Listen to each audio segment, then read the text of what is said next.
Jelly दे दूँ? मुझे bread और जेली नहीं खाना। अंडा खा लो, फिर अंडा तो खा लो। अंडा भी नहीं खाना, मैं रोज मंगा गई हूँ खा खा के। खा लो थोड़ी सी ब्रेड जेली खा लो या अंडा खा लो। नहीं, आप दूसरी कोई अच्छी सी चीज़ बना लो। चलो मैं आज कुछ डिफरेंट आप लोगों के लिए नाश्ता तैयार करती हूँ।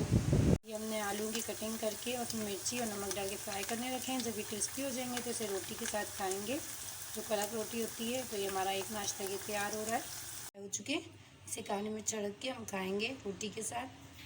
बची हुई रोटी जो रात की, उसे आप कैसे नाश्ते में यूज़ कर सकते हैं, कैसे उसे हेल्दी और अपने बच्चों के लिए और अपने लिए तैयार कर सकते हैं, तो आज हम आपको बताएंगे।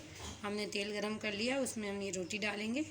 ये रोटी हमने तेल में डाल दी है तलने के लिए। हम इसे ना कड़क करेंगे, इसे बिल्कुल रेड कलर देंगे। आप चाहें तो आप इसे ना हल्का भी रख सकते हैं अपने बच्चों के टेस्ट के हिसाब से। इसे आप अंडे के साथ लें, चाहे जेली के साथ लें, चाहे इसे मलाई या दूध के साथ लें, बहुत ही अच्छी और टेस्टी लगती है। ये देखें, ये रोटी हमारी देखें बिल्कुल पराठे जैसी तैयार होती है। इस तरह हमारी जो रोटी है वो रात की वेस्ट भी नहीं होती और इसके बहुत फ़ायदे हैं। रात की रोटी आप सुबह नाश्ते में इस्तेमाल करें तो इसके बहुत से फ़ायदे भी हैं और ये हमारा बहुत अच्छा नाश्ता तैयार हो जाता है और कोई चीज़ हमारी वेस्ट नहीं होती। इस तरह रोटी ली और उसमें मैं अभी जेली लगा रही हूँ, मेरे बच्चों को बहुत पसंद है। और जेली लगा के एक तरफ और रोल बना के इन्हें दे दूँगी। बहुत शौक़ से ही खाते हैं। आप चाहें मलाई के साथ, अंडे के साथ भी बहुत अच्छी लगती है और इसके साइंटिफिकली भी बहुत फ़ायदे हैं। रात की रोटी को आप सुबह नाश्ते में खाएँ तो बहुत ही इसके फ़ायदे हैं, तो ज़रूर ट्राई कीजिएगा यूँ। आज हमारा नाश्ता तैयार होने जा रहा है चटपटे से नूडल्स वेजिटेबल्स के साथ। तो हमने शिमला मिर्च और हरी प्याज ले लिए और 2 पैकेट नूडल्स के ले लिए हैं। तो अब हम इसे रेडी करेंगे और कुछ मसाले भी इसमें ऐड करेंगे ताकि ये चटपटा स्पाइसी से हमारे नूडल्स तैयार हो जाए नाश्ते के लिए।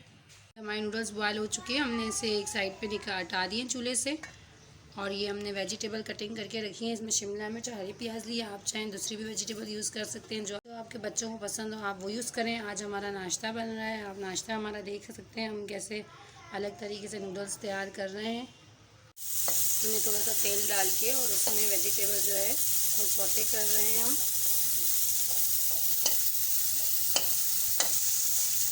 इन्हें 4 से 5 मिनट के लिए पकाएंगे। ये हमने स्पाइस में हल्दी, काली मिर्च, ज़ीरा और चाट मसाला, ये 4 स्पाइस लिए हुए। आप चाहें तो लाल मिर्च भी ऐड कर सकते हैं, लेकिन बच्चों के लिए बना रही हूँ तो मैं मिर्ची ऐड नहीं कर रही हूँ। इनको हम फ्राई पैन में डाल देंगे जिसमें हमने वेजिटेबल फ्राई की थी। ये हमने मसालों में थोड़ा सा पानी डाल दिया, वही नूडल्स का जो पानी था थोड़ा सा उसमें जो था नूडल्स का वो डाला है स्टॉक। हमने इसमें कोई तेल ऐड नहीं किया क्योंकि तेल वाला ही फ्राई पैन हो रहा था। हमने हल्की से जो वेजिटेबल सौते किए थे, ये वही फ्राई पैन है, वही कढ़ाई है हमारी। अब हम इसमें नूडल्स ऐड करेंगे। ये हम इसमें नूडल्स ऐड कर रहे हैं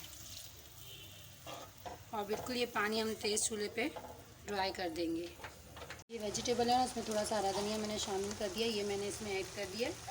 और इसमें मैंने ना 2 ये मसाले जो थे इसके साथ आए थे, तो ये भी इसमें दोनों ऐड करके और अच्छी तरीके से मिक्स कर देंगे। ये तैयार हो गई हमारी रेसिपी, बहुत ही यम्मी और बच्चों के लिए बहुत ही डिलीशियस सी। चलो आयशा, ये लो मैंने आपके लिए आज डिफरेंट स्टाइल में नूडल्स बनाए और रोटी भी तली है आपके लिए, कल की रात की जो थी। तो आप ये खाओ